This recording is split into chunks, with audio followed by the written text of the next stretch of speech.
Hey,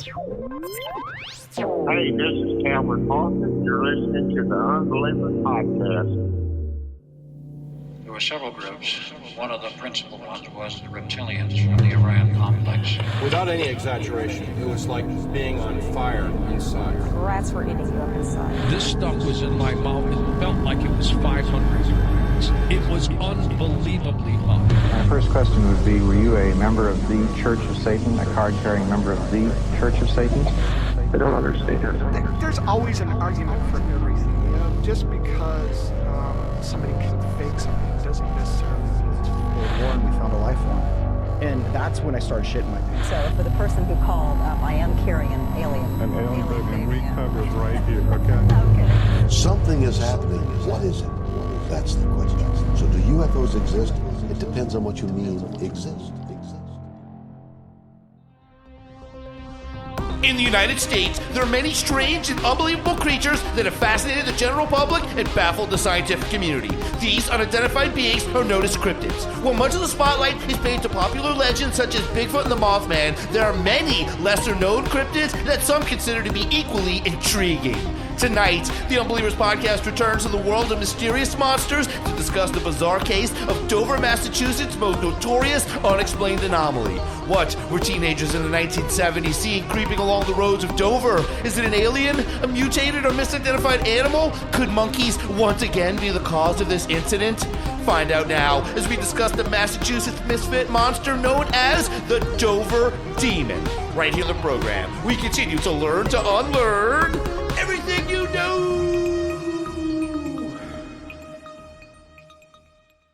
Hello and welcome to the Unbelievers Podcast. I'm your host, Rus Ryan. And joining me as always is my co-host, Drea Mora. Hello, Drea. Hello, Russ. Hello. And our soundboard engineer and producer, Rob Okey. We saw some Martian or shit or something. What's up, guys? Oh, hey, don't worry.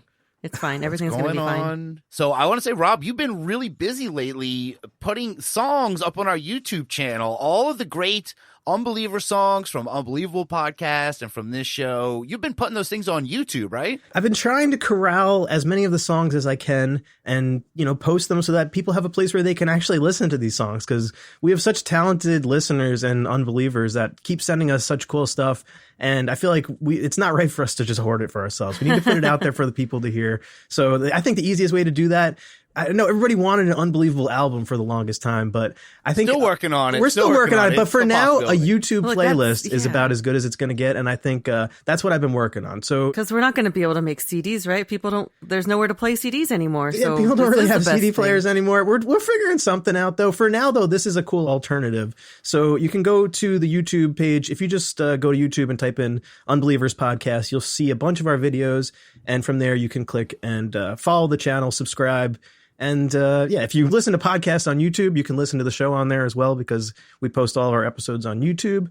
But yeah, the songs, man. And I posted a couple of fun ones. We got the Bach Holiday, Unbeliever great Fever. Ones up there. We got Unbeliever Fever. Bigfoot's Dick is up there from AC $. Yes. The Ballad of Phoebe is up there. The Hollywood Brian Diss. Oh, man. Yes, round two. Some of the Violet two. Flames. There's two Violet Flame jams are up there. And if you're a listener who sent us on to the old show or to this one, and we don't have it for some reason, man, send it in. We'll pop it up there if you want, with permission and all. Oh, yeah, yes, with the Cactus song. Please, especially the Cactus song. If anybody knows who made that Cactus song from the Unbelievable Podcast, I really want that just to listen to for myself. It's like, I would love to share it with you guys, but honestly, I just selfishly want that song to bump in my house. I want it to be my ringtone or my alarm clock.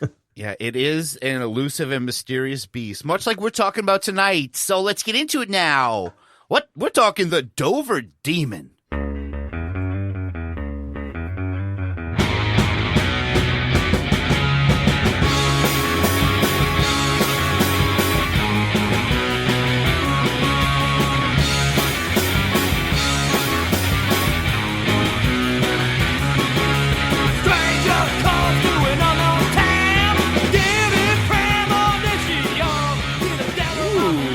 That's the Demon Seeds with a Dover Demon song. Dang. Yeah, that was bad. fun. Not Pretty bad cool, for a pretty Dover cool. Demon. Not bad. For a monster song. I like it a lot. And spoilers, that's really the only good song involved with the Dover Demon. Nobody bothered. Oh, come on. There's got to be some good ones out there. No, I trust Russ' word. We really tried. Dover Demon, boy. Tonight, yes, we will be discussing a very strange cryptid monster creature, the Dover Demon. The Dover Demon is a creature reportedly sighted in the town of Dover, Massachusetts on April 21st and April 22nd of 1977. And this is a cryptid that is not talked about very much, would you say, Drea? Yeah, surprisingly. I mean, it's just as creepy and mysterious as any of the other cryptids, but I don't know why it's not as well known. It's like B team, C team monster, kind of like the Hodag, the Loveland Frogman. He's not as bad as the Grunch. I will say that. He's not as bad. Dude, I forgot about the Grunch, so I would say so. We all know about the Grunch, though, but the main thing about the Grunch that makes it the best is... it's not the best. Well, according to Miss Polly. You know, they like to be kind of like a secret. So maybe Dover Demon just wants to be kind of like a secret as well. That's all I'm trying to say. I'm saying the Grunch, maybe he's got his own Miss Pulley. The Dover Demon, I'd say, is a little more popularity than that. But that's why we have to talk about it. You know, Rob, I think Rob thinks that, you know, all of these monsters should get their moment in the spotlight, right? Yeah, that's our job, isn't it? And I feel like if the Unbelievable podcast didn't get a chance to touch on it, then they're ripe for the picking for us. We really need to hop on those. And this one, I feel like he was staring us in the face for a long time, just like, where's the love, guys? Come on, cover me. Yeah, he's From like, the you darkness. did the Hodag and the Grunch before the Dover Demon. How did that happen? Yeah. Spotsville Monster? Rebobs? What are you guys talking about? What about me? He was looking at us with his glowing eyes, just like, where's the respect, Peeking out guys? from behind a bush. That's what you get. If you want to be featured, you have to be louder, I guess. So that's his fault. It is. We're going to blame him for that. So let's get into it by first hearing a little bit about the town of Dover, Massachusetts from one of our favorite paranormal shows, Monsters, Mysteries in America. Just 20 miles outside of Boston, the sleepy town of Dover, Massachusetts. Driving through Dover, it's not hard to understand how people could believe that there would be some kind of a monster there. At twilight, Dover does have kind of a creepy feeling. As far as anyone knew, Dover wasn't the kind of place invaded by otherworldly creatures. At least it wasn't until 1977.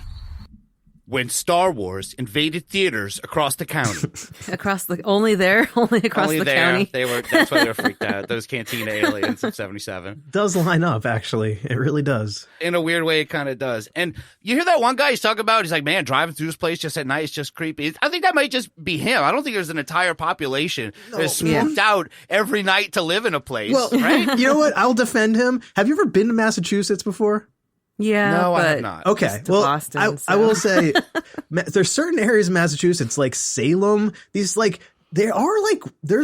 vibes in certain areas. Maybe it's just because of like the actual environment there. It's kind of got these dark woods a lot of the time. There's something about it, though. I get what he's saying, where it's very old, and I think that's kind of what Dover's also got going on. From the shots that they show in this documentary, it looks like a very older town, and they're creepy, especially during sundown. He's got kind of like what Russ has said before about like how the South kind of has that spooky vibe when it comes to ghosts, and when people think of like a haunted house or like the older style things, you picture, you know, that Spanish moss. Like these houses and areas just look creepy and haunted. It's true. There's something built into certain places. Small towns. And that puts that mentality into a lot of people's minds during a lot of these, maybe these encounters. Like, man, this place is giving me the creeps all the time. And, it's giving you the creeps, for it to happen. This place is giving me the freaking creeps. Yeah, right. I love the response to that one. That's even better. Like, oh, it's giving you the creeps, huh? I can't remember what else he says. It's so demeaning. Oh, this place is giving you the damn creeps, huh? Why don't you cut out your whining, all right? Yeah, there was a follow-up to that. Why don't you cut out your whining, huh? Give me a dang old creeps, huh? But these people were right to be creeped because it wasn't just Star Wars that was creeping out the residents of Dover, Massachusetts. It was something else. April 21st, 1977. An ordinary Thursday night. It was about 10:30 at night, and 17-year-old Bill Bartlett was with friends coming back from a party that they'd been to. They were driving down Farm Street when Bill Bartlett saw something on the side of the road. What he saw was something that doesn't resemble any animal that anybody has ever seen before. It was climbing along a broken down stretch of stone wall. And as he looked at it, it turned to look at him. He was absolutely terrified. Yeah, 17-year-old Bill Bartlett, partying with the gang, 1977 style, and he has this terrifying encounter. That's like the majority of these small town cryptid sightings go.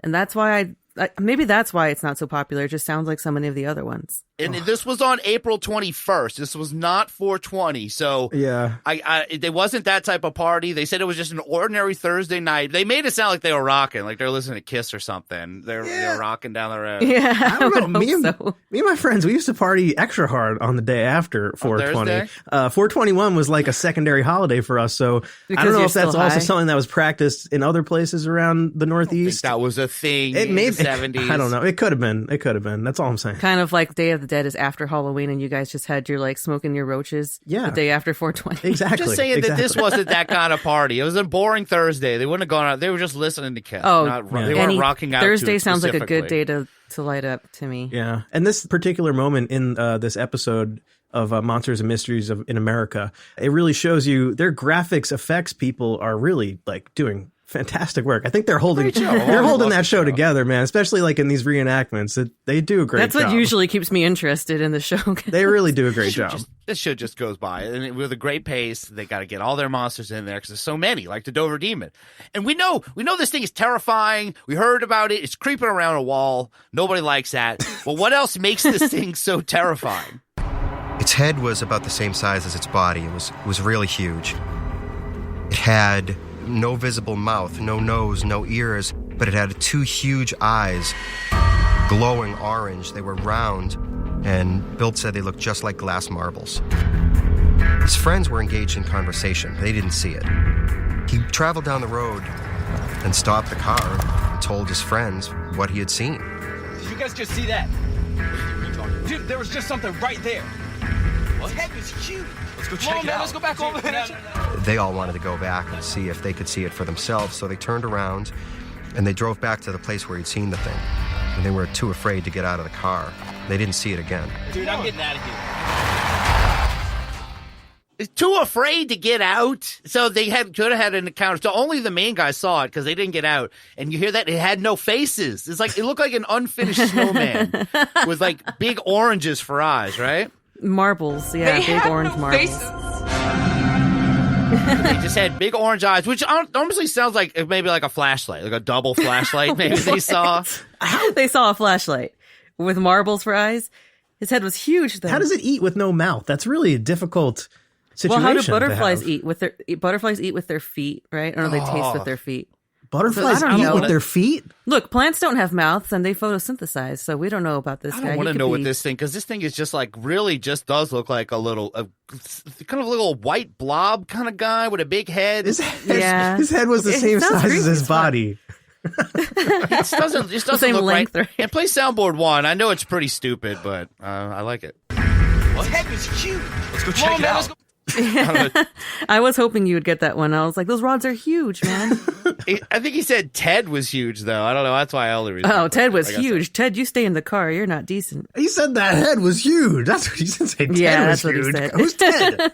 Who the hell's Ted? I don't know. He's carrying a Ted dog. They've already nicknamed the thing. I don't know. Sky News 9 in 1999. Those rods are huge, man. That head is huge, man. Ted is huge. Ted carrying a Ted Talk. Ted Talk.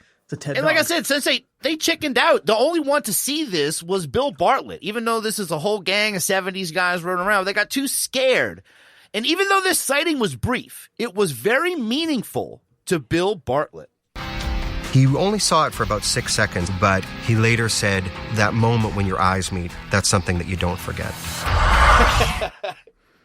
They really shared a moment. It was very special. Their eyes met, and they've never forgotten it. There was soft focus and just all of a sudden beautiful music in the background. That's a classic paranormal trope at this point. I think that goes all the way back to that Mel's you fall Hole. in love? Well, Mel's hole, Oh. you know, you look at the You look seal into when the it comes eyes out of of the the hole in its seal. The eyes. compassionate yeah. eyes. Yeah. But that And seal stared at sat for there 2 and stared hours. for hours. This guy drove by it in traffic, and it was creeping around a wall like a little weirdo. Well, maybe it felt like an hour for him. You know, it's like time just stands still when you fall in love with your eyes for the first time. I mean, Ted was huge. Ted was huge. What is he doing by the road? It's always something I wonder when, like, why do animals always have to hang out by the road? Why is this right? thing by So the road? many- There's so much other land that you can It's go annoying. and explore. It's a kill zone for them. You know how much stuff you roadkill you They're see drawn driving to. around? That's Yeah, true. they're gonna Is that grab what it is? The call of the Yeah, void, it has yes. to be. Why would definitely want to stay away from that, but think of like the deer, ratio though? of easy food. Deer Deer though. are not smart. Deer are not. They don't care about Deer are roadkill. cryptids. I don't know what deer do. I'm not even worried about what deer are up to. All right, should be worried that's about the what deer man. podcast. I'm sorry. Yeah, save Yeah, it we'll for save your that hunting cast. for Sunday for the deer Okay. cast. I'm just trying to figure this out. I'm trying to look at this logically. Okay. Sure. Well, I don't know. Well, why? We Well, that's never just know. What are they we just gonna- wind up. That's just how they get like these really rare occurrences where people see them. It's because they're not supposed to be there. They're usually out there, off outside of the road, and then they fuck up the one time and they get seen. Well, Russ is out here trying to tell me that roadkill is the reason why all these creatures. I want to ask Russ. Do you eat roadkill? Yeah, anyway. You do? Do That's why I know so much about it. It's Yeah. easy to get. But no, I'm kidding. Of course, it's not safe to go by a road with traffic going by. I would never do that. Cars are dangerous. He's safety, Russ. But Bill Barrett wasn't the only one that had a run-in with the Dover Demon on that same night. A classmate would see it also. No way, I've seen this. When did you see this? He learned that a classmate, John Baxter, was out that night as well. And less than a mile away, he too saw the monster.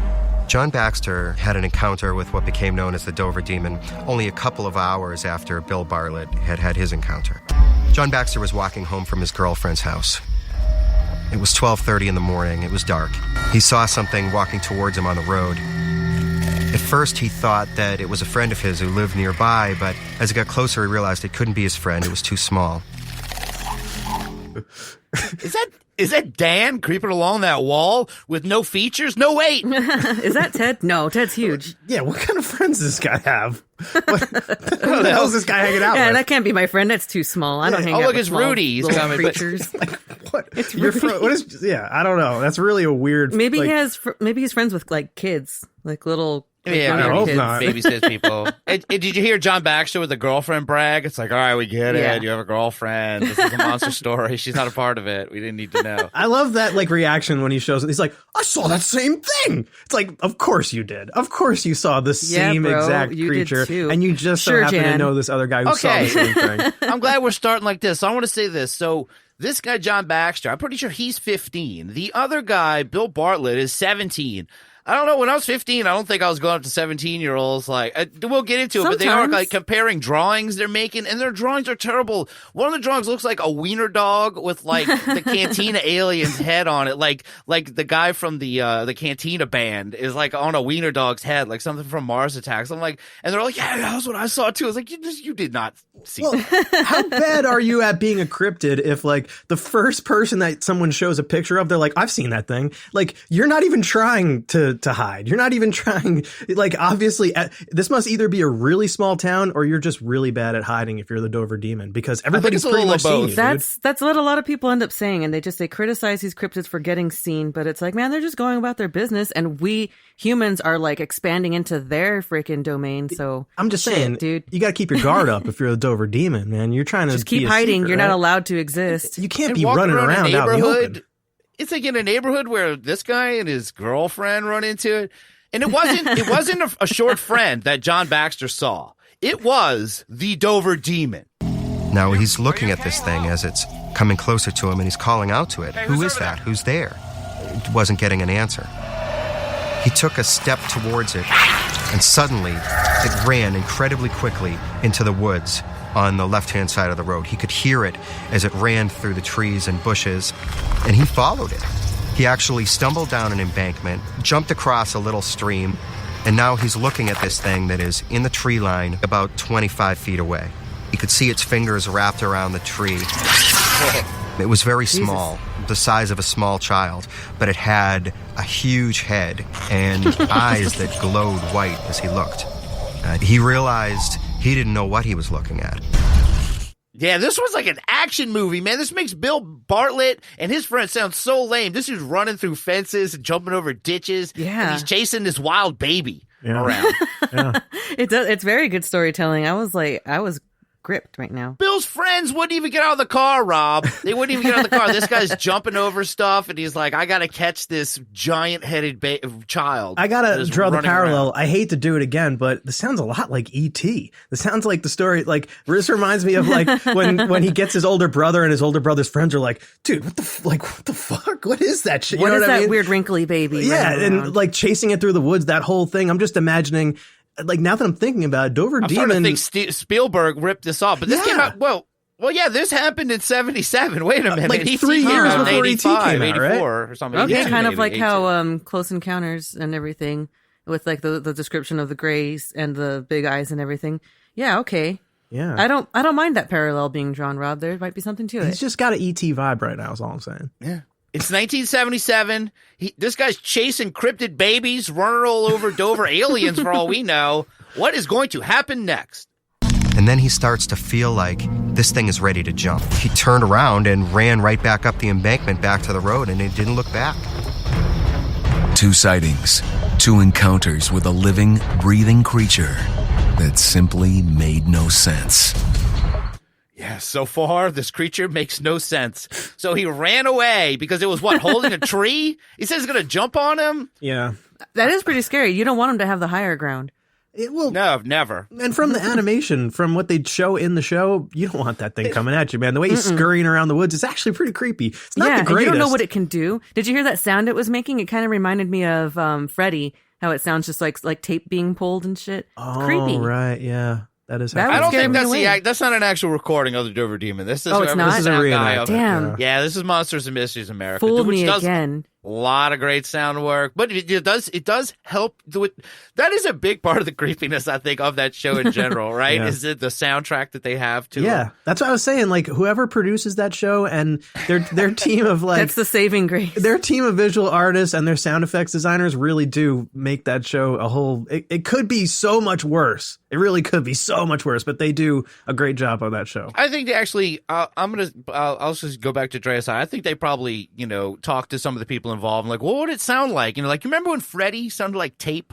Remember that alien Freddy? They're like, we don't. Okay, brilliant. Yeah, we listened to our bell. We remembered the Freddy in the freezer. So, what are you implying, Drea? That this is a gray alien? Is that what you're trying to imply? No, here? I mean, no. I'm just saying that if I were in that guy's position, I would have fucking run a long time ago if I heard it making. You're describing it skittering around, but it could. He was like, "Get out of here, get!" He had that. He had that energy going for him. Yeah, that kind of protective, like I don't understand. Peeler energy, where he was like, "Get away from here," and then he's like, "Never mind. I forgot I'm 15 years old." Well, he doesn't have any dogs to protect. I feel like it is kind of the elephant in the room if we don't state that this thing does look like a gray alien. It does kind of. It's got a massive head, and it's kind of. It's got pale. these big eyes. I mean, they're more Marbles? they're more into saying it has glowing eyes, but in the past, all the pictures I've seen, this thing just looks like a statue that the mom from Beetlejuice would make or something. It doesn't look like it could really be a thing. It looks like maybe some sort of, how there's different types of gray aliens. I'm just saying this could possibly be a certain type, like this is a dog type or something, like a different type?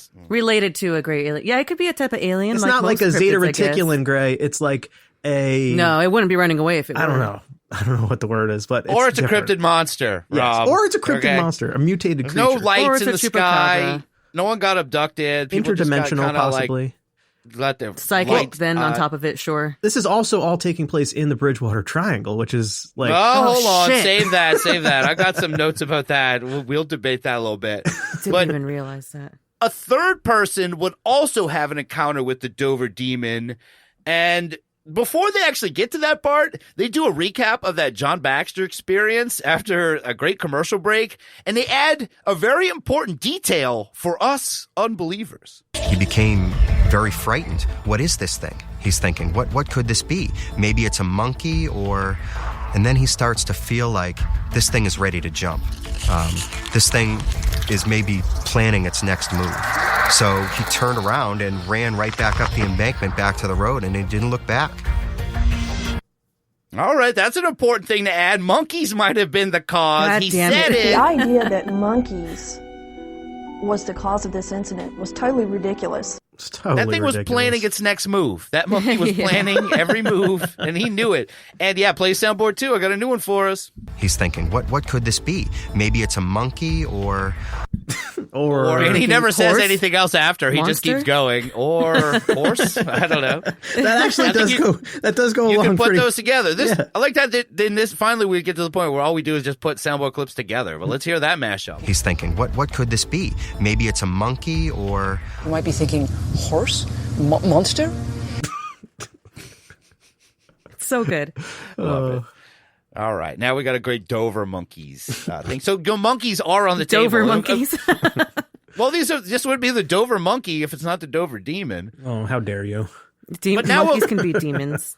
We're going to get to this. Let's get to the third witness. This is 15-year-old Abby Brabham and her unnamed boyfriend. They were on a wooded road in Dover, and they had their own Dover demon experience. Here is Abby breaking her nearly 4 decades of silence. I was just hanging out at my boyfriend's house. We were just watching a movie. It was about midnight when my boyfriend drove me home. We drove that road all the time. There's no doubt in my mind what I saw that night. I saw it out my window on the right-hand side by the edge of the road. What caught my attention first was the head and the eyes, because the eyes were actually looking right at me, kind of piercing at me, is what kind of scared me more than anything. To me, at first, it kind of looked like a monkey. It was crouched over in the road, but its head, which looked up at me, was like a big watermelon-type head. And the skin was kind of a different color skin. It was like a tannish skin, not like a hairy animal. My first reaction was, let's get out of here. I've never seen anything like that in my life. So she sees something new and she's like, let's get out of here. I don't know what. I don't like the watermelon monkey that I've just seen. I hate to say it. I think this one might actually be a monkey. Maybe these people have never seen a real monkey before. It was the 70s. This could be an East Coast rebob. Monkeys might actually be the cause. I think it's hilarious, though. Normally, I would say maybe, but this is Massachusetts, and I really don't see Known monkeys. for their monkeys. I don't see a lot of monkeys hanging out in Massachusetts. It would really have to be like there would have to be a monkey missing from somewhere else. They always say like, there. they could have escaped from the circus train, right, Drea? Yeah, the circus train that goes through the forest all the time. That circus train going through Massachusetts, going through the Hockenhock Swamp. Knock fell over. You would think that 7 adults would be able to tell the difference between a monkey and something supernatural. Yeah. While we're at it, Never. let's say I was to shoot a monkey. Would that What would work? you think would I don't happen? even know. If you shoot a monkey is going to fall down and die. In that order. Good thing none of these kids were armed. Yeah, this Dover demon might. Well, I don't maybe know. that It is why it's might. gone. Maybe it would have been mystery solved because then they'd shoot it and it would fall down and die in that order, and then they can tell if it's a monkey or not. But Or no. got hit by a car, just run over a bunch, and no one ever saw it again. And then, So this is it. I don't like either one of those things. These are the 3 separate sightings. These were all in a 2-day period, all by kids who went to the same high school. That girl, Abby, was 15. She went to the same school. They all somehow realized this at the school. They're all drawing this thing, and they realize that they've all seen the same creature, and this town becomes gripped in demon fever. There was a lot of hysteria in the town for a little while there. People were like thinking they were going to go kill it. The town's hysteria was enhanced when Bill Bartlett, John Baxter, and Abby Brabham each drew pictures of the creature they saw. No way, I've seen this. When did you see this? We'd all looked at each other's pictures, and that's when I was like, wow, that's what I saw. There were suggestions that this thing was maybe a deliberate hoax, that the descriptions of it were influenced by the descriptions of the creature Gollum in the book Lord of the Rings. A lot of people thought we all maybe had gotten together and made this up, which was not true. My husband said that the kids were good kids. They never got into trouble in the town where the police department was involved with them or anything. No doubt in my mind what I saw that night. I'll probably go to my grave knowing that I saw something different, and I'm not sure what it is, but it was definitely a creature that was not normal. Yeah, these are all good kids, big fans of The Hobbit, but very, very good kids. I have never heard Gollum being blamed for a cryptid sighting before. It just was like the class nerds who were into The Hobbit in the 70s. Kind of. Yeah, it was kind of a really nerdy thing to be into. Squares don't, or whatever normies don't know about The Hobbit. It's so strange though, because it like predates any films about The Hobbit featuring Gollum. So these kids would really have to have looked at artwork and really enjoyed the artwork, or read the books and had serious understanding and imagination of this creature together. I don't think it's that much of a stretch. I don't see that being the explanation. Really? Yeah. I think that's actually kind of a pretty logical draw that they would be, really into the fantasy of it and everything. Maybe. And, like, wanting to. Maybe, they but were all in. They were all in the fantasy club. They didn't. They were all LARPing. What did they every see? weekend. 3 members of the fantasy literature club in the school. They were all involved in it. But what did they see then? Is the question. Well, did you notice this thing looks like Mew, the Pokemon? I know that's a little newer reference, but I've seen a lot of people compare this thing to it. And really? I don't know. I would think quicker Gollum seems more like kind of, because it seems kind of like Gremlin-like in the way it runs up the trees and stuff. And Mew, as we all know, is a psychic Pokemon and he floats. Yeah, he's more like a super cat thing. I don't know. Like, I also, don't think it's cute. I see what you're saying here, but it seems like more of an ET to me. I'm sorry. Yeah, it's an ET Gollum. Big head, small body. But ET doesn't jump on trees, but he has creepy long fingers. You don't know. And he did turn white at one part of the movie, so that does like a dried out cat turd. E.T. does some unexpected things 70s. in that film, so I'm just saying it's not impossible that this could be a similar situation. That it's a golem that decided to go outside of its cave. Yeah, okay, it could be a tulpa golem created by these teenagers. Maybe. Well, let's see what else Abby and this Dover gang have to say about the mysterious cryptid. In my heart, I believe it was something. It keeps rearing its head. The first sighting was in 1977, and we're still talking about it. They could never prove there was a Dover demon, but they could never disprove it either. There's definitely forces out there that are watching us and that are not of this earth. There's something out there. I don't know from where. And I'm not sure what it is, but there definitely is something out there. Wait, what? Okay. I don't know if it's something. It could be something. It could be something, but it's definitely something that's not the something we're thinking it is. Yeah. They're still talking about it now, whatever, 40 years later. Yeah, they're saying they're very present about the way they speak about it, but this thing hasn't been seen since 1977, right? Or has there been more sightings of this since then? No, this was it. These were the 3 sightings in a 2-day period right after 420 in 1977. What do you guys think so far? Is this some misidentified animal? Some say it could be a young moose or a cow. Yeah, what the fuck? I don't know. I've seen these theories. That's weird. And Lauren Coleman, cryptozoological expert, he's brought up that there are no moose in Dover, so that idea is ridiculous to him. But what could it be? Alien? Rebob? I mean, it's just, look, it's the same point that I have with every cryptid. Every point of view, it's like, we don't know what it is. It could be something that's from this planet that we've just never seen before, never identified, or it could be something that's an alien. But I mean, it's not that crazy to me. Coming out of the caves, right? Coming out of those caves with goblins crawling out. Oh, God, yeah, like in The Descent. It is kind of Kentucky Goblinish. This does have a little bit of a Kentucky Goblin vibe going on. But I'm scared of it. I don't think it's the same sort of creature. I'm leaning more in the direction of this was like alien. This was a crashed alien, or like E.T. They came and then he just got forgotten here. And can you imagine he was calling just E.T. a demon? The demon that's thing part is so of religious to me, where there's no religious aspect to this at all. They're not like this thing is inherently evil. There's no magic. Well, that's the thing too with attributed to this religion. thing. It hasn't influenced anyone, right? No, but if somebody was super religious who saw it, that would be their first knee-jerk reaction. It's like, oh my God, it's a demon. Well, Bigfoot would be the hair demon then, if that was all you're listening to. It's just really bad. It's really bad PR. It's like bad misrepresentation. It's not a demon. It's far from a demon, whatever this thing is. No. I think it's just because when people get scared of it, that's just their reaction.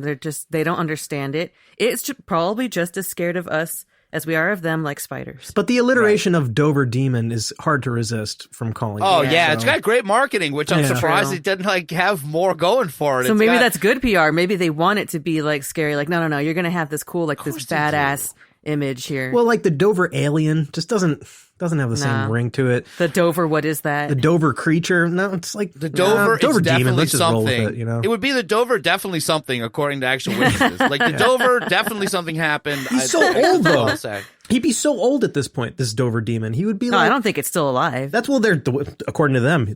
He's out there. How do they people think it might have? They're Something's just being out there. dramatic.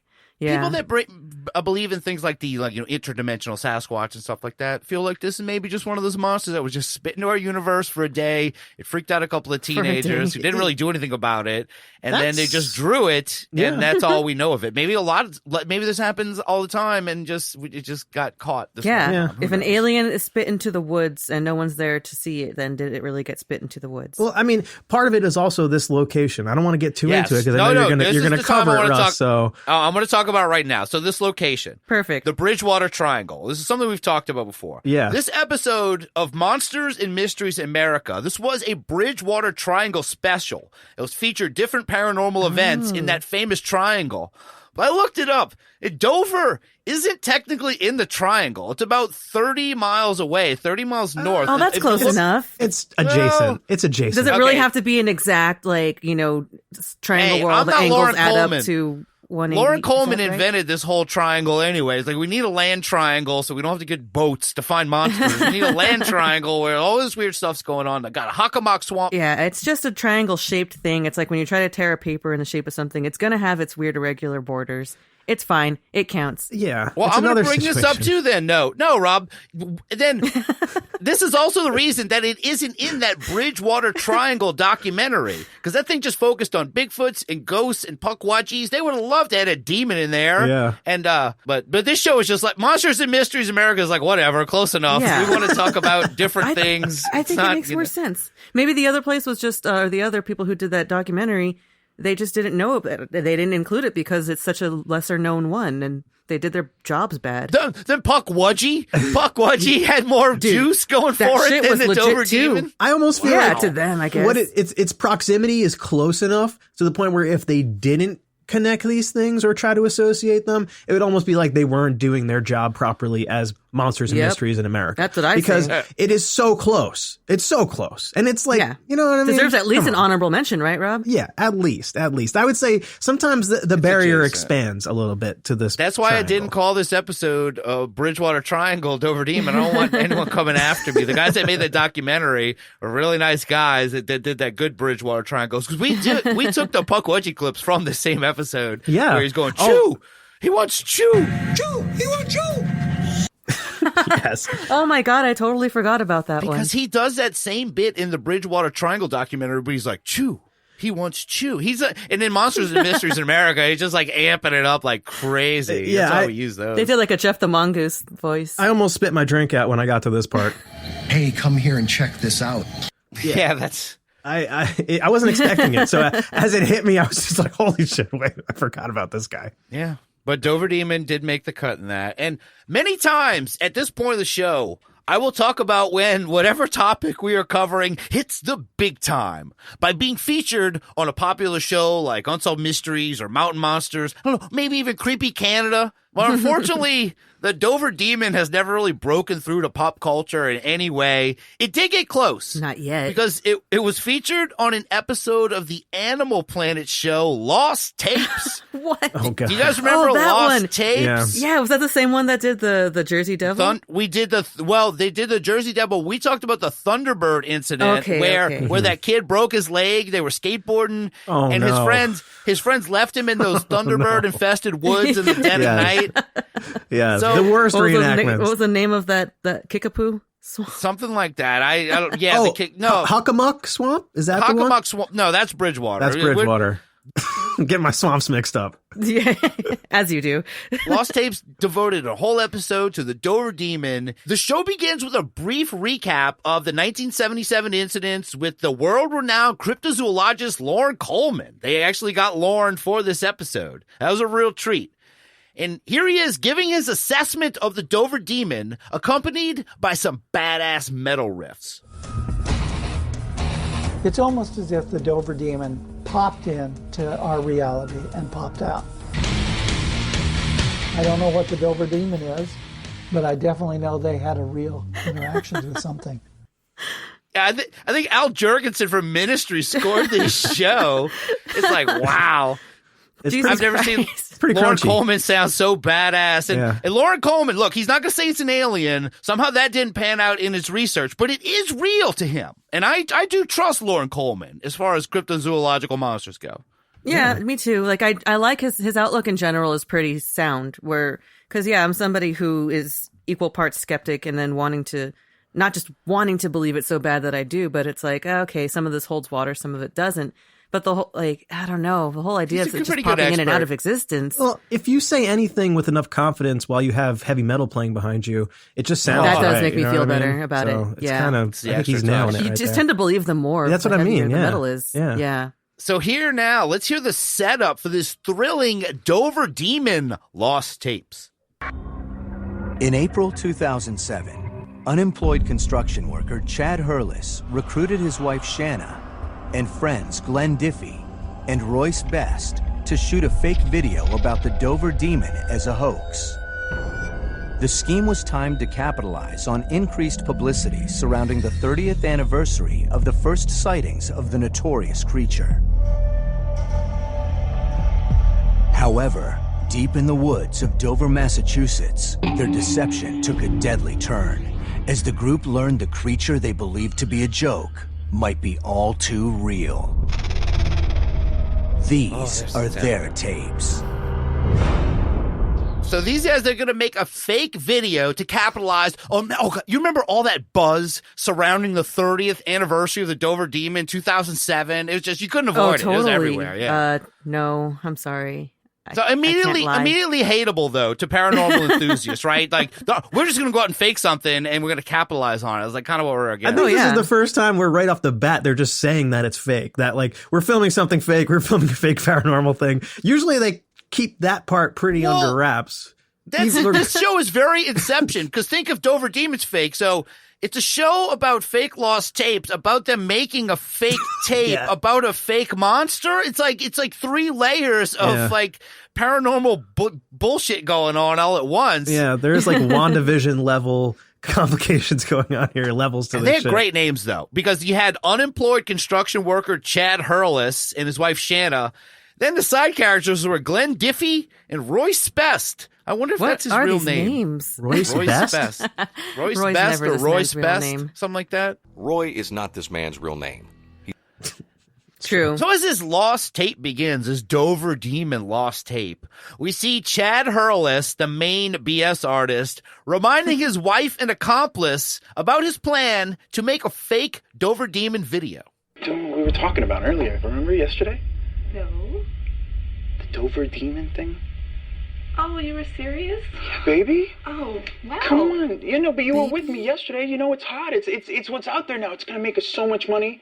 I mean, you don't even understand. Are you serious? Yes. Oh, You're wow. gonna do this with me. Yeah, I guess it'll be crazy. I'm sure it'll be fun. Oh, I love you so much. Oh yeah, God. It's so hot. Dover Demon is so hot right now. They're going to be so freaking rich, this couple, when they pull this off. It sounds so much like the what was it, the Blackwell Ghost? Yeah. Baby. Yeah. Oh yeah. Oh my God, big it's time. Baby. This is awesome. Baby, you remember? Oh my God, you're right. He's not the as best. blatant though. He's not just got like dollar signs that are like in his eyes. Like we're just gonna get so fucking rich. We're gonna rip all these suckers off. It's gonna be almost awesome. worse. It's almost worse because they just want to fuck with people just to fuck with them. Yeah, and what is he talking about? Like, and why are you taping you admitting your lies? He's just like, so hey, dumb. let's tape us talking about all the people we're gonna rip off. Like, yeah, well, we can watch this later and laugh. It's like, why? Right? I know it's just- it's lost tapes. I don't get know. it. Yeah. It's bad. So next they start heading out to the area of the demon sightings, and on the way they go pick up Royce or Roy, whatever that guy's real name is. And Royce, he's going to be the one wearing the Dover Demon costume. Let's hear about it. What's up? You excited, man? Oh yeah, I can't wait. Got my money? Oh, yeah. You go? Oh, you're getting paid for this? Hey, he's the only one who fits in the costume, all right? Dude, Chad, that doesn't look anything like the Dover Demon. It's the best I could do for no money, so just shut up. I am the Dover Demon. Royce, take that off, man. People are gonna see you. The demon's out there, all right? Not in the backseat of my car. Yeah, this thing looks, I don't know what he thought he was going to pull off. This thing looks nothing like the Dover Demon. The costume, it looks like a Yeti costume. And this Roy guy is huge. I'm like, you wouldn't think he's a little guy with a big head. He's way bigger than that. Daddy Dover Demon. Yeah. that just sounds like a kinky thing, like the Daddy Dover Demon. Like, that's what he that likes would to be make called. more sense Yeah. if they were doing this as like a kinky thing. That has a better motive to it. Well, you this know, is three guys and two guys. Exactly. The kind of lackeys of this guy Chad and this guy and his wife. And yeah, he hands One of him them's gotta be a a bag. cuck. He hands him a bag with a giant $sign on it when he walks in. He goes and films it. He goes, "Here's your money for pretending to be the Dover Demon." And then he says, man, but this Royce, he's a pretty good actor. He's got the voice down. Play soundboard 3. I am the Dover Demon. And this is how I talk. I don't think he ever said that. Demon. It's what the hell, dude. Yeah, Hey, that's a good one. I kind of like that one. It's They like, what are you supposed to be this year? I am the Dover Demon. They should definitely take his money away from him. He should not be getting paid to do that. He's not very good. There are people who get paid exorbitant amounts of money to do stupid shit, and this guy is not good enough to get even that. I do like that he has to get sack. paid up front, right when he gets in the car. He's like, "Give me fucking money if you want me to do this stupid shit." But he does say he cited it at the same time. He's like, I got some money. We're going to rip off a bunch of people. So they arrive to the woods to film their fake video inside of a fake TV show about possibly a fake monster. And one of them notices a tree with scratches on it. And it started to get a little weird. There's some bloody tracks, and they found a dead rat. Oh, God. It's like it's getting worse and worse. It's like you're seeing all the clues. It's like, get out of there, guys. And so some of them get freaked out, but the leader, Chad, he's like, no, that's good stuff. Film that rat. Yeah, film that. We'll put it in our fake video. It's spooky. So now they are completely ready to make a convincing Dover Demon video. They put fake blood on the lady Shanna's face. That's the guy Chad's wife. Royce gets in the Yeti costume, and this scam of the century doesn't go as planned. All right, man, how do you want to shoot this? All right, well, I want to see Shanna, right? I want to see Royce behind her. I want to get a shot at the gun. What was that? Oh, there's a gun. What is it? What's wrong? It came at me! That thing! What's wrong? What is it? I saw it! Chad, look at her, man. I don't think she's joking. Jesus. He shot me! Oh my God, I'm so sorry, buddy. I'm so sorry. Okay, all right, we'll take him to the van, and we'll take him to... What's going on, buddy? What's going on? Real, man. What are you talking about? Demon. It's real. What? I saw it, man. The demon. Real. I told you! Boy, is so going much on? act. So Shanna runs back because she sees the real Dover Demon, and the guy Chad, he shoots his friend in the Yeti costume. That's what happened. It's a real wild series like, of "What? It events is?" in the show. He was like, "Oh my God!" It was like, and they even yelling at him in the background, like, "I thought you had blanks." He's like, "No, I brought bullets." Like, what do you think? I don't have blanks. I can't get those. Oh, those are illegal. Like, why? Okay, so first of all, Shanna, whoever the actress is for her, she gets the award for the best acting in this whole thing. But yeah, that's hilarious to me that she's like, oh my God, it's real. And then so he shoots the fake one. Yeah, he shoots his friend he's not even that far away. Like, you know your friend's over there. Maybe she is acting. Like you told her, run back over here like you're scared that the demon chase. Maybe she. These people should not have telling guns. him like, right, act. Okay, we're gonna act like this is real, right? Okay, cool. I've got the real bullets for sure. Like, no, that should be the fakest part. The bullets. If you remember back to that other episode of Lost Tapes with a Thunderbird, you know the rule of the show is if you have an injured friend in the woods with a monster, it's best to just leave them there. Yeah, just leave them there. Yeah. Go get help. So of course they leave Roy bleeding out in his Yeti suit with a gunshot wound, but none of the others managed to get very far. Are you okay? Oh, baby, I think I broke my leg. Okay, I'm on my way down. I'm coming. It is a trap. It is a trap.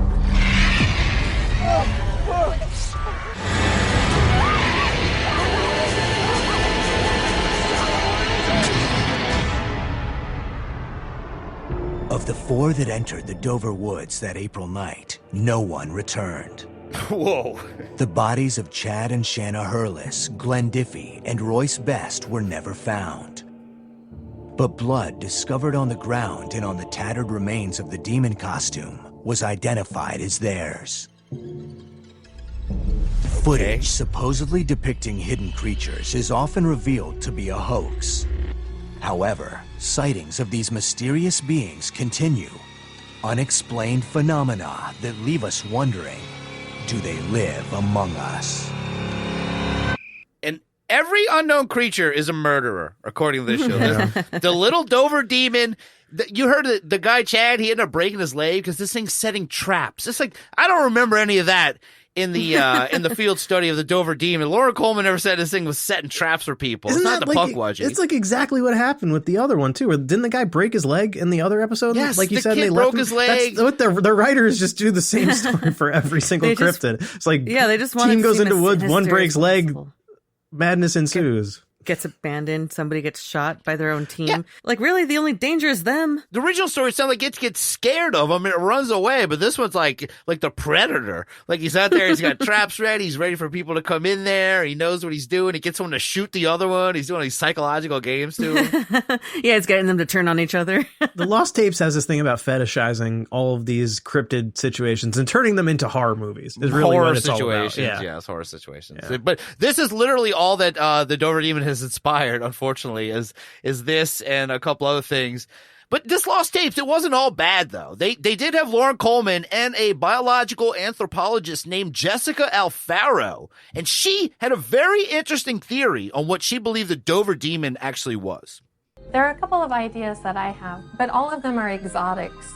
So they're animals that you wouldn't find in Dover, Massachusetts, unless someone had the animal for a pet and the pet escaped. But I think this is a possibility, and it would match nicely with the fact that the Dover Demon was only seen on a 2-day period. I think my favorite in trying to match up the Dover Demon with a natural species is the slender loris. It's a nocturnal primate. It has very skinny, long arms and legs. It has gigantic eyes. It's nocturnal, so it has the tapetum lucidum and can have eye shine.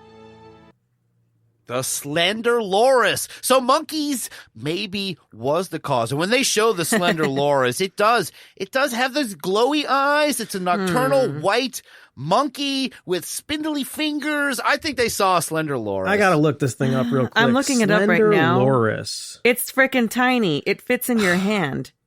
So I'm gonna just rule well, that they out. could have just maybe it had a big head, a bigger head. Maybe it got its head stuck in a beehive or something. I will say though, these pictures I'm seeing, the way that it holds onto the stick and the way that it so it's kind of chameleon-like how does it grabs. Look a lot like the way that they draw it in the pictures. Could you imagine that thing crawling around a wall? It would look just like that picture of the wiener dog with the big head. It looks a lot like it. It's got the nocturnal eyes. I guess it does make sense. So it could have been just an exotic pet that got out and lasted for a couple days. Over. Yeah, and it died eventually in the woods. That's why I never saw it again. Yeah. I'm seeing like two particular pictures where I could see the resemblance and the stature, the weird postures that it'll have. But no, it's the size of it though. This thing is on a twig. What they were describing was running around. Oh, these guys are in the 70s, man. They everything was bigger than to them. You know, they were exaggerating. It was disco. It's like Seb's finger monkey, kind of, is what it reminds me of. Oh yeah. Well, that thing was a jerk, one, so they should be afraid of it either way. Yeah. I want one. I don't trust monkeys. They're cute. Those eyes. The eyes are adorable. Not to them. Not in the 70s they weren't. They were freaking these guys out. And that's why now it's getting shows about it murdering multiple people. I'm sure this poor slender loris could not have seen the legacy it would leave behind. Never heard of Slender Monkey before, though. Never Me neither. heard of that one. Although I was saying before, like the description and then the drawings of a lot of these, they end up kind of looking like and described like kind of a baby Slender Man. So it's funny that they said Slender Loris. All right. Yeah. The more I look at the picture of the slender loris, the more it looks like one of the creatures from like Flight of the Navigator. That would be in that like array of little aliens. So I see it now. Well, for our final clip here, Lauren Coleman himself chimes in about what he knows about the Dover Demon. Well, this is the one case that I really and most definitely am secure in saying, I don't know what this is. Okay, so he's basically saying we don't know right there. Okay. Mm-hmm. Yeah. He threw his hands up in the air. We don't know. That's what he said. Thank you. He was man enough to admit that. And the only other appearance that a Dover Demon has made in any media is a 2017 short film called just The Dover Demon. I watched this on IMDb for free. It was only about 15 minutes long. This is the first time I've ever looked up something on IMDb, and they were like, you want to just watch it? Like, it's here. You can just push. I was like, all right, I'll just watch it. It's a very short film. Yeah. And it tells the story of a biology student who is informed by her professor that the woods that they would be taking samples from was way too dangerous to go to due to all the gruesome deaths occurring there. It's getting spooky. Yeah. And I assume they wanted to do something with snakes because she looks at a piece of paper and it says, snake venom cure cancer? With a question mark? Yeah, I saw that too. I was like, what? They're building a whole universe I made Rob here. watch this. I made Rob watch this, and I say made because this was pretty bad. Yeah, that was the only exposition you're given about why a biologist needs to go in Dover woods. It said snake venom cure cancer with a question mark. Yeah. And the professor has warned her, don't go out there, but she ignores the professor's warning. She goes in the woods anyway. I think her mom might have had cancer, so she had to go get this venom. It was very important to her. Oh. And then she is attacked by a guy in a mask that looks almost as bad as the Yeti costume from Lost Tapes. It's supposed to be the Dover Demon, and then she's just killed by the Dover Demon, and that's the end. Oh, wow. Is that a good description of this short film, Rob? More or less. You know, I think they had the right intentions. It was shot. There were certain things about the way that it was shot where I was like, that's not bad. Like the angle. They had a good camera. The camera just was very terrible nice. audio. Yeah, and really the audio bad was. acting. They did this effect. I've never seen this done before, where the dialogue throughout the entire thing was extremely quiet, and then they would put in these loud jump scare noises because in order to hear anything, you had to turn the volume up. Oh, you've never had that happen before? So, well, now you're watching it, and then you can. No, so I don't you think they can help it. You can barely audibly hear what they're saying, and then all of a sudden there's this loud effect, jump scare effect, which did make me jump when I watched it, just because it was so fucking loud. But besides that, like that's the worst. It's shot very nice. The main characters, you almost want to get on board with her, but she just never really wins you over. And the acting in it. Well, she dies. It's only 12 minutes or 13 minutes, and she dies right away because she didn't listen to her professor. Or does she? Oh. Well, okay, She there's becomes the not next much Dover to Demon. this. This is, like I said, this is a 14, 15-minute long thing, but for some reason, it includes an after-credit scene. In this after-credit scene, the professor is talking to some lady in his office, and he's attaching strings to, like, a big map on his wall, like a meme, like he's putting stuff together out there. There's some kind of conspiracy going on. Yeah. And the professor says he fears that they are trying to enter our world. I don't know if he's talking about the Dover Demon or monsters. But he says that they have to find the girl. And then it slowly pans up to a picture of a young girl standing next to Slender Man. No, and then God. And then it ends. The after credit scene of the short movie is Slender Man. And it's wild that you brought that up because Drea's the one who didn't watch this. So And I was totally joking too. And you made that connection. So what do you think, Rob? You think they're trying to create some kind of a cryptid monsterverse here with Slender Man and the Dover Demon sharing the same universe? Yeah, I mean, I've been training myself for the past 10 years watching all these Marvel films that you always stay for the credits. And when this short film ended, I was about to stop it. And then I was like, wait a second. I've been training my There's whole only life for 5 this. people in this. The credits were like 2 screens, so it didn't take long. So it didn't By the time take you much reach to for the realize. remote, you're like, oh, there's more. So I went through the credits. I went to the end and I was like, oh, of course there's a post-credit scene. And it did not disappoint. I almost threw my Xbox controller at the screen when they revealed that Slender Man is involved in it. No, I didn't rate it. I was like, come on, the Dover Demon, at least Lauren Coleman thinks it might be something. He knows Slender Man is just a creepypasta. So Dover Demon is what, a 70s creepypasta? I mean, it could be that the kids were all in on it together. Well, technically, Groovy Lord of the pasta? Would Rings. have been a groovy pasta back then? Technically, Lord of the Rings is the creepypasta if it's just Gollum, technically. So I don't groovy know what pasta. this is. Look, that's all I got for this one. I gotta say, you got any final thoughts on the myth and the legend of the Dover Demon, Drea? I think it's pretty good missed myself. Like, even if it is just these kids getting together for some groovy pasta, well done, because we're still talking about it. But it still seemed original. Yeah, it still seemed original enough and creepy enough that, I mean, I think it could still be a valid cryptid out there. All right, you say cryptid. What about you, Rob? I don't really know, but I'm leaning more now than I was expecting to be in the direction of monkeys. This loris thing, this slender loris, I kind of can see how that might be what this thing was. I don't know. I'm not 100% on that, but I'm kind of leaning in that direction now. Okay. Or it's, like I said, this is a isolated alien incident, much like E.T., where he was lost. He got forgotten on this planet. He did his thing running around the roads for a couple days, and then eventually he got picked back up, and he went back to wherever he came from. That's why Monkey Planet. Interventional Bigfoot grabbed him, put him through the portal. Or that. It's Bigfoot's pet. Oh. I think I kind of like the Loris. I'm usually always going for the cryptid for some reason. Just, I don't know, when she said the slender Loris, I just like that. But so cute. It's not up to me. It is really cute. Be sure and answer this week's poll. What is the Dover Demon? Is it a rare cryptid? Is it an alien? Is it the slender Lorix? I don't know. Is it a hoax by high schoolers who love Gollum? Yeah. Or other? Just go to UnbelieversPodcast.com to vote.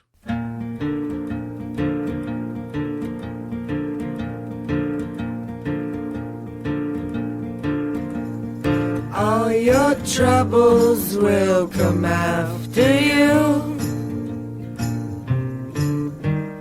Find another to enslave.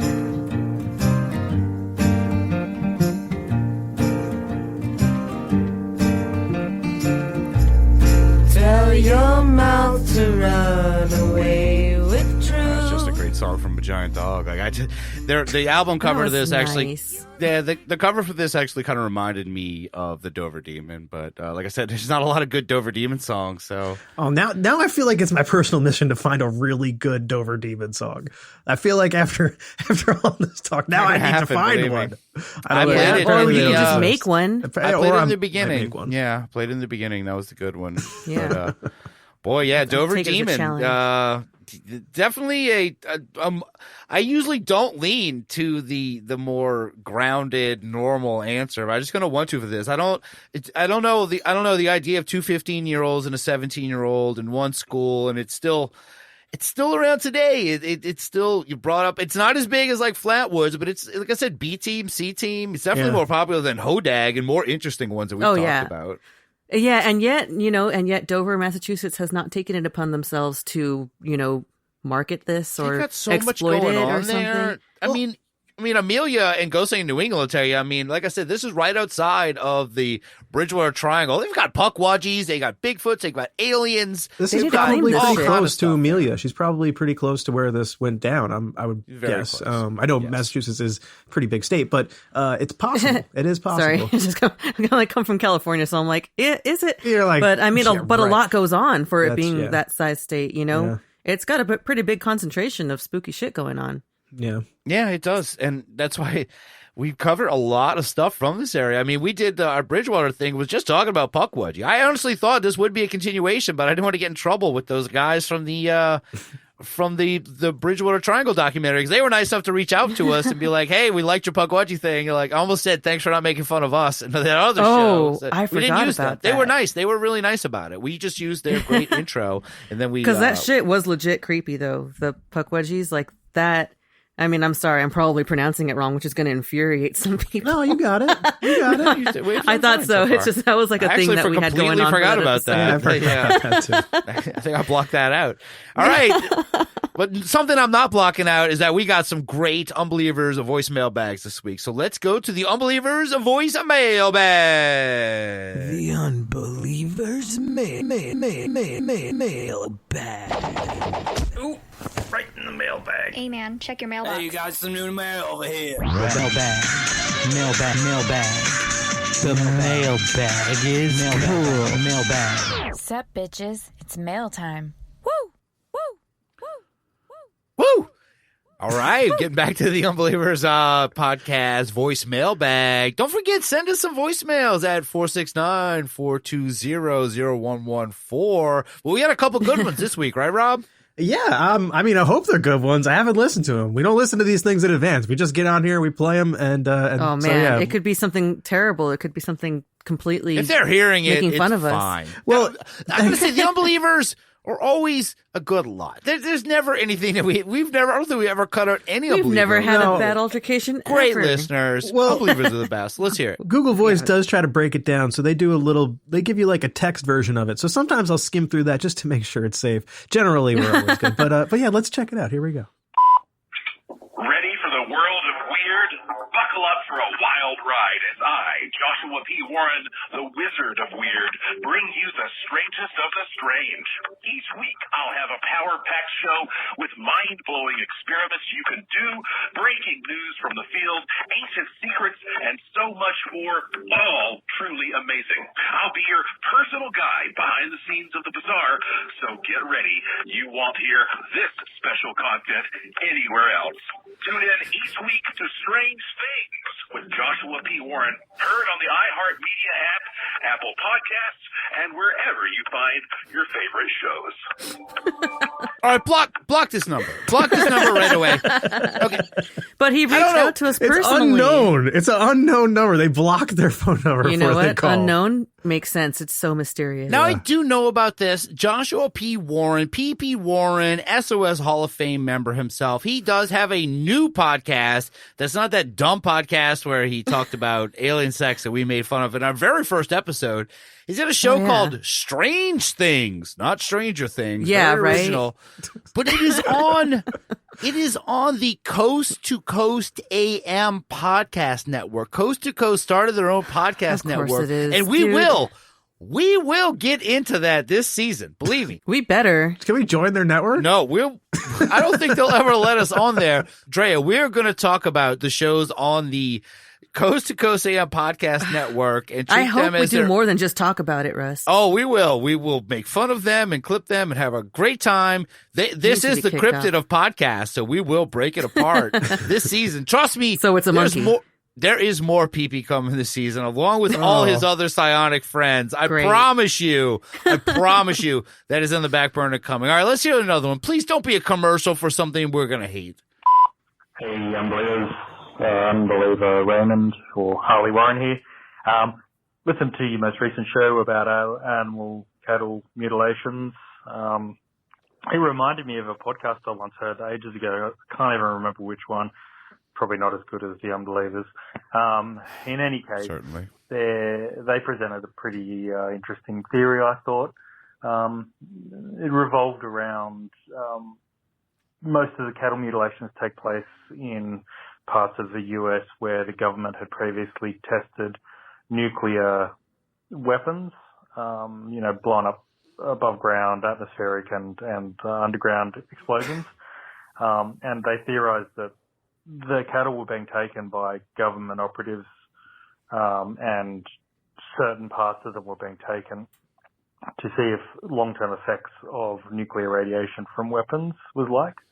For a couple of reasons, I guess, to determine what it would happen to foreign nations or to America if they were bombed with nukes, and also possibly to help prevent litigation from farmers whose cattle were affected by detonated nuclear devices in the past. I thought that was a pretty cool idea that they came up with. It fits with black helicopters abducting cows and shit. Kind of sucks that they cut them to pieces and killed them and then just threw them on the ground. I don't even know why they'd return them under those circumstances. But anyway, that's a real that's mystery, right? that part. They don't know what the fuck they're doing. In any case, have a good one, guys, and we'll catch you on the flip side. Deuces. Thank you, Raymond. And that's what someone brought up, too, that the aliens were looking out for us by dissecting our cows and leaving them all, like, disemboweled, laying there. And if it's a government doing it, let us know. Be like, well, we want to test these areas where this farm meat is. But no, those cows. Give us your cows. Their cow brothers just end up at McDonald's, just like everything else. We've all eaten radioactive cow burgers. Absolutely, in our lives. and then it settles in Uranus. Absolutely. Makes sense. It does make sense. And I love the way that Raymond phrased that. That was actually very well put together, and it made a lot of sense. And I think maybe his resolution on it might be better than the resolution that we had at the end of our episode. To be quite honest. Just that, like, why would they deliver it back on our footsteps as all mutilated when they could have just kept it, and then we would have been none the wiser. But they're trying to avoid litigation. Why you gotta be so gross about it? Why does Linda Moulton Howe have to go out there and put her pointer into the stomach of a cow with a missing udder and all the grossness? So many moves. We're done with the gross stuff, but of course Harley Warren will never let anything gross just sit there. It's funny. The guy who is famous for the bull results and grossing us out, it's like we finally do a topic that is absolutely disgusting. He's like, hold on, I have to actually chime in. So the reason that, he gives us the most answer ever.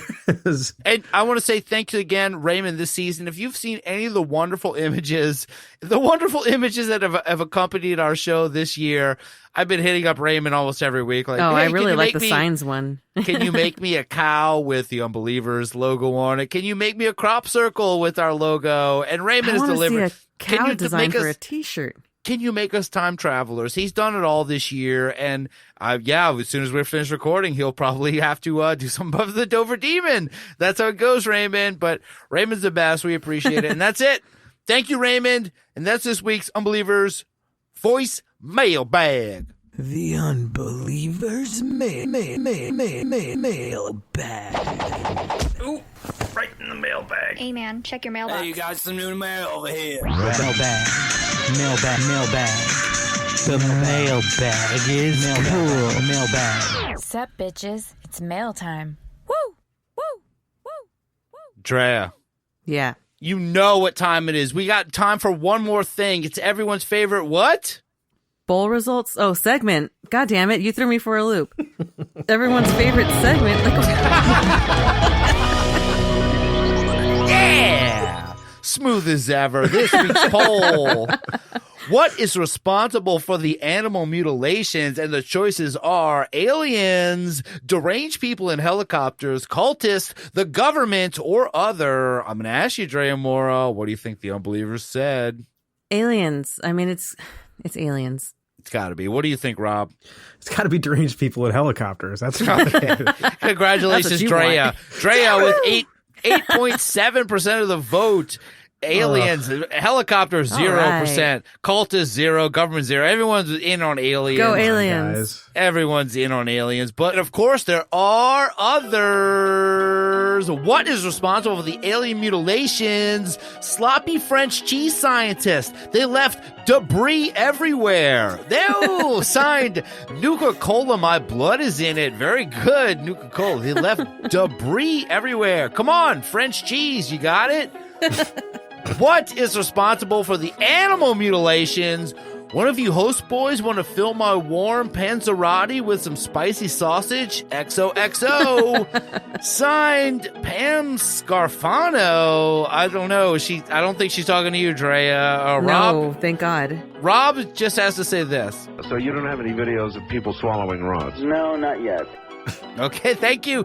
Thank you, Pam Scarfano. What is responsible for the animal mutilations? Fucking Beverly asked E.T. to dinner, and he transmognified that ass. Signed Green Finhawk. All right. Who asked E.T. to dinner? Fuck you, Beverly. That clip is so weird. That little Frankenstein clip. That one was requested. But Green Finhawk, he did something to that ass. He did this. I have transmognified it, if that's a word, to the most delicious burger in the galaxy.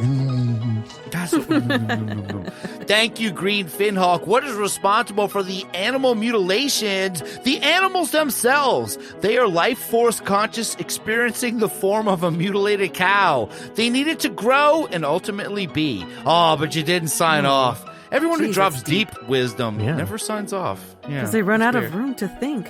What is responsible for the animal mutilations? Rectum damn near killed them. Signed, Gay Reptilian. Thank you, Gay Reptilian. We had something for rectum, I think. We had... We know that radioactivity settles in the anus.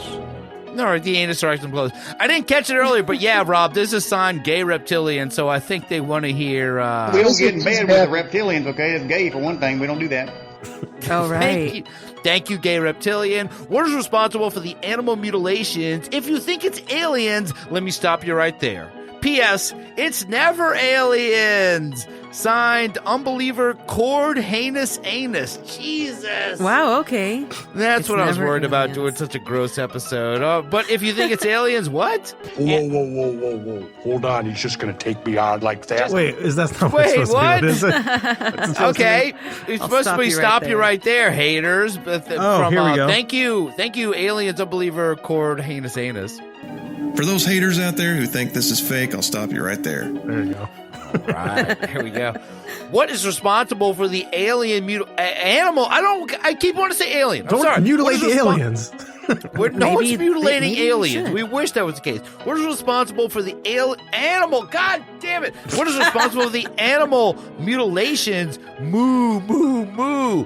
Probably that Linda lady, because she had cows, so she went to check the cows. They were about the cows. What happened? Signed, Carol. Unbeliever Carol. It gave us Unbeliever Carol vibes, and we knew she was going to use it. So probably that lady Linda, because she had what? Went out to check the cows. We had some cows that were about to calve. Such a great clip. In the background, moo, and The mooing never stopped. That. And so then good. she just said, What happened? I don't know. Thank you, Unbeliever Carol. What is responsible for the animal mutilations? It's Linda Moulton Howe. No one's talking about how she's got easy access to all these cases, but my intelligent comment is, huh? Signed, Blue Box UFO. Very good, Blue Box UFO. Valid Yeah, point. no one has actually blamed Linda Moulton Howe. The only one who cares about all these poor cows just mutilated. Hiding My in plain intelligent comment was, huh? Oh, thank you, Blue Box UFO. What is responsible for the animal mutilation? Russ! It's rods! What? Cool. No. Signed, Hose B. Thank you, Hose B. Wait, he's got a couple for This us is rods there. on your tape. Yeah, it is rods. And he says, but that's Cool. cool. I forget about it. That's the I forgot girl it's who even was a like, sound clip. yeah, that was the teenager from Thunderbirds who was like, yeah, cool. Oh, going back right. to The bed. least amount of Right. effort. Yeah. Right, it could be from any The episode. least ever. interested person in anything unbelievable ever happening. Cool. What is responsible for the animal mutilations? His name, John Titter. Signed, Large What? Marge. Thanks, Large Marge. He's responsible. Wait, what's his name? His name, John Titter. Thank you, Large That's an Marge. interesting theory. All right. Large Marge, that's kind of new to poll results. We have a couple new people to poll results I'm really enjoying. What's responsible for the animal mutilations? It's clearly how pan-dimensional beings and David Huggins get off. Signed, Harley Warren. Okay, so they're there getting it off is. on these animals. What are they doing? How they're getting off? Are they... We went to this room. There was this bowl on this table, and I was supposed to ejaculate into the bowl.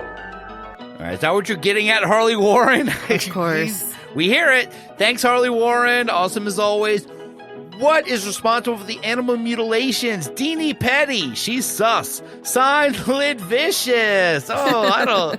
Come on, poor Deanie Petty. Deanie Petty's not worried about cows. She's worried about... If you want tomatoes and cucumbers to taste their very best, store them at room temperature. Thank you. Woo! Thank you, She's so Lid helpful. Vicious. Good to hear Lid Vicious chiming back in. Missed you. What is responsible for the animal mutilations? Chewing half a bag of a cow and the penis of a bull, or as we say in England, breakfast.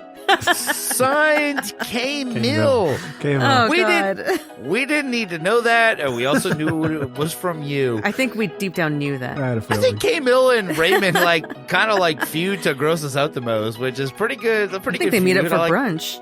Yeah, we can keep that going.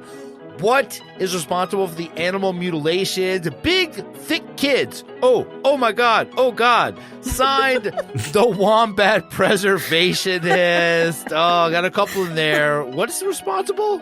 Big, thick kids. Yeah, Wombat Preservationist was just like, Oh my God. Oh God. yeah, we go. New classic. Thank you, Wombat Preservationist. What is responsible for the animal mutilations? The Chupacabra or dogs with the mange. Signed, Mass Blogger. Oh my goodness. Maybe. Don't blame Chupa Chup for this. We're still blaming them, but they're nice. They just say, Hola, mija. Hola, Mass Blogger. Thank you, Mass Blogger. What is responsible for the animal mutilations? Believe it or not, apples stored with green tomatoes will hasten the ripening process. Son of a bitch. Signed Diddy Kong. Diddy Kong. Ooh. Oh, that's a bonus one. So, missed yeah. that. All right. He wants to hear it. Apples stored with green tomatoes will hasten the ripening process. Thank you. Is this a clip? Is Diddy Kong? Diddy Kong, it better be a clip. It has to be, right? Oh, it is. Diddy Kong. Thank you so much, Diddy Kong. Love it. Bringing That's it a back. first for me. It's been a while. Yeah, spoilers. Yeah, Brandon's going to be back soon. We're having Brandon back. What is the cause of the animal mutilations? Skeletor. Signed, Love Papacito. Thank you, Love Papacito. And who's responsible? Skeletor, the master of the universe. I mean, so far that makes sense to me. It Thank does. you. Thank you, Papacito. What is responsible for the animal mutilations? No cheese, no ketchup, no mustard, no lettuce, no tomato, please. Signed, Hollywood Hulk Huggins. Thank you, Hollywood Damn. Hulk Huggins. So, wait, animals are being mutilated by... This hamburger has no cheese, no ketchup, no mustard, no lettuce, no onions, no tomatoes. It's just a mutilated cow. And there's Nom, nom, no... nom, nom. Yeah. Nom, nom, nom. There's Yeah, nothing that's as there. raw as it gets. What is responsible for the animal mutilations? My online pen pal says her pussy is mutilated every month for 5 days. Signed, Wow. Voodoo. All right, Voodoo. Whoa. What a pen pal. What are you talking about? Period Very clothes? candid. What's going on there, Voodoo? What is responsible for the animal mutilations? Coming soon to the McDonald's value menu, $2 cattle nuggets. Signed, JP from Texas. Ooh. I don't Guess what? think the I'm sold. I don't like the idea of aliens making cattle nuggets out of this. Dude, The I'm farmers hungry can do right that now. themselves. Kind of hungry right Hell now, so yeah. I could kind of go for some of those, to be honest. All right, our final good. one for tonight. Who would have thought that us talking about disgusting cattle mutilations would result in disgusting poll results? But it just happened. Our final weird, one for right? tonight. What is responsible for the animal mutilations? Pharmaceutical research for Dr. Sprinkle's Happy Pills. Signed, Pants Filler. Great one, Pants Filler. And of course, let's Be play throwing it. up and filling my pants. How did I forget about Dr. Sprinkles already? Dr. Sprinkle. Yeah, we're He's going to the get best. into him. Yeah, I do want to talk Sounds about like a some clown. Oh, God, Dr. no, Sprinkle? no. Sounds like he should Oh, be dressed no. like a clown.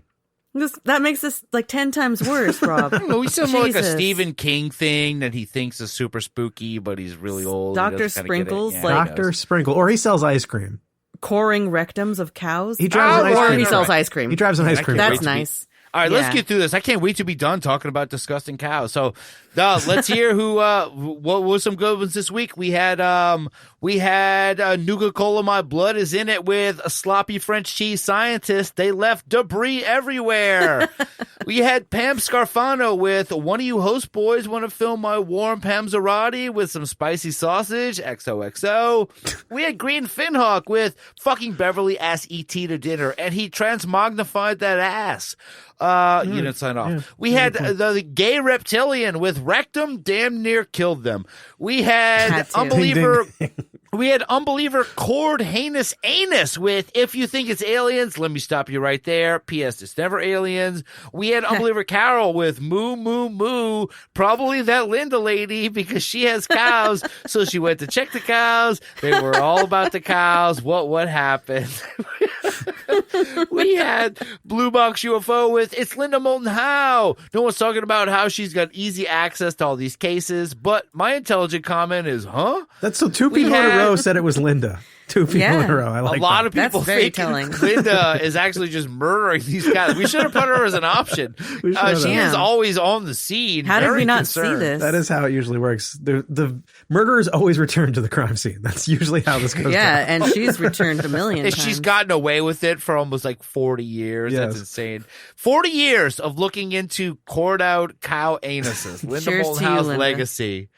Or we had Host B with Ross. It's Rods. Cool. We had Large Marge with his name, John Titter. We had Harley Warren with It's Clearly How Pan-Dimensional Beings and David Huggins Get Off. We had Lyd Vicious with Deanie Petty, She's Sus. We had K. Mill with Chewing Half a Bag of a Cow and the Penis of a Bull, or as we say in England, Breakfast. I like that. We had the Wombat Preservationist with Big Thick Kids. Oh my God. Oh God. We had Mass Blogger with the Chupacabra are dogs with the mange. We had Diddy Kong with Believe It or Not, Apple Store with green tomatoes will hasten the ripening process. We had Love Papacito with Skeletor. We had Hollywood Hulk Huggins with No Cheese, No Ketchup, No Mustard, No Lettuce, No Tomatoes, Please. We had Voodoo with My Online Pen Pal Says Our Pussy is Mutilated Every Month for 5 days. We had JP from Texas coming soon to the McDonald's value menu, $2 cattle nuggets. And we had Pants Filler with Pharmaceutical Research for Dr. Sprinkle's Happy Pills. So many disgusting and inappropriate and bad ones for this, but it's appropriate for the subjects. I'm going to ask you, Drea Mora, who do you think won this week's poll? So many bad ones and so many good ones. For its simplicity, just straight to the point, I got to give it to Papacito with Skeletor. It was Skeletor. All right, you going with Skeletor? What about you, Rob? I'm torn between two of our classic contenders. I loved Carol's and I really loved K. Mills, but K. Mills, he knows how to just tickle me, so I got to give it to K. Mill this week. So it's really going to leave it up to you, I think, Russ. All right, man. You guys had Papacito, you had that, but I'm sorry, I never really go on my own, but I'm going to say this week's winner, congratulations, Nuka-Cola, My Blood is in It with all right. Sloppy French cheese scientists. They left debris everywhere. You just won this week's poll results. That was a good choice. That was a good choice. Yeah. All of those that you guys mentioned were on my list. It was really difficult. Again, it is very hard being the first one read to win poll results. Yeah. You get forgotten by so many good ones. It's not taking away from any of the longtime winners or anyone on there. It's just, that one just stood out to me. That and is I usually don't go. It's funny Totally. too. It went over my head the first time, to be honest. I'm not that quick. I wrote it down immediately. I'm not the smartest one on this podcast, so it went over my head, but I liked it the second time, and the third time I really liked it. Well, you've got the sound clips to manage, so that's, it's understandable. Multitasking over here, but that was fun. That was good. A rare win that didn't involve a sound clip, so congratulations. True. But we've come to the end of the program. Drea Mora, do you have anything you'd like to say or plug? Man, I said I would stop plugging Spirits and Spirits, but I guess I'm not done. So, yeah, Instagram at Spirits and Spirits Pod and Twitter at Ghost Drinkers. Yeah, check out Spirits and Spirits. And what about you, Rob? Just follow me on Instagram at Rob Okey and at Okey Audio. And, yeah, check out Baby Yoda's Escape Pod. Gonna try to get some stuff coming out for that show soon, and maybe some other podcasts too in the future. We'll see what happens. Sounds good. And I'll just say, go check out our YouTube channel where you got all those great new songs and those old songs you've loved from Unbelievable Podcast. They're all up there now. We're trying to add more. If you want to add, please let us know. And that's it. The Unbelievers Podcast hosts today were Drea Mora and me, Rus Ryan. Our producer and soundboard engineer is Rob Okey. You can get our tarot cards at UnbelievablePodcards.com. You can join our Patreon by going to patreon.com/UnbelieversPodcast. You can follow us on Twitter at UnbelieversPod and Instagram at UnbelieversPodcast. Our Facebook group is the Unbelievable Podcast Network. And check out our merch store. The link is in the description. We've got all kind of great stuff. And thank you so much to our patrons: Jenny Dyer, Christopher Balderrama, David Egelhoff, Pam Z, JT Sprankland, Vic Voss, Little BP, Dr. Ortega, Sharky Xmas, Tyler Ventura, Adam Dvorak, Corrupted Mass, Michael Fields, Weary Exile, Carol Valley, Manny MQ Ultra, CJP, Braden Hitt, Raymond Roel, Todd X, Christopher Panici, The Moon, The Judgy Moon, Mike Henry, Bryce Whopper Jr., Don Bright, Shannon Ferrigno, Tom O'Connell, Mark Braun, Donna Bands, Jenna Stevens, Kat Chaos, Jason Kelly, Mike, Brian Ashton, Michael Armenta, Jack Ass, The Wombat Preservationist. Our music advisor is Pandora3373. Our official composer and theme song creator is Unbeliever A.A. Ron, a.k.a. Aaron Schilb. Follow him on Instagram at the Aaron Schilb. I don't know, if you want to be nostalgic, go check out Dirt Road Degenerates. I kind of miss saying do that. Dirt Road Degenerates every week. Go check that out. Our official graphic designer and card maker who designed our logo is Raymond Rowell. Check out his work at P Raven Creative on Twitter and Project Raven Creative on Instagram. Our official Unbeliever without a title is Nicholas Arastavi. Our official Unbeliever Raising Puck Wudgies is Joe Filler. Whoa, new credit there. Unbeliever Raising Puck Wudgies. What's going on? Our official Hawaii paranormal investigator is Green Finhawk. Our official resident Sagittarius is Anton. Our official Madman is Unbeliever Adam. Our official Mothman enthusiast is Michael Shields. Our official Unbelievers MUFON Inside Band is Kristen Moraes. Our official Unbeliever peacefully eating a hamburger and winning last week's poll is Michelle Durham. Our official Unbelievers Time Traveler is Taylor Nelson. Our official Ghost Hunter is Amelia Childs. Ghost hunting in New England. And what else, Drea? Hubie Halloween. Hubie Halloween. Our official senior European correspondent is Kay Mill of the I Don't Know podcast, who's had a lot of great episodes. Go check out Kay Mill's podcast. Our official guardian of the bench is that Kraken Stacker.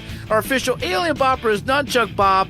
And this week's Unbeliever Focus is Nicholas Arastavi, who approached me at a recent paranormal convention, and he told me he really enjoyed our show. But he was a bit confused as to what my costume was because they do this yearly cryptid costume contest. So I had to tell him, good night. That's how I talk.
Discontinue.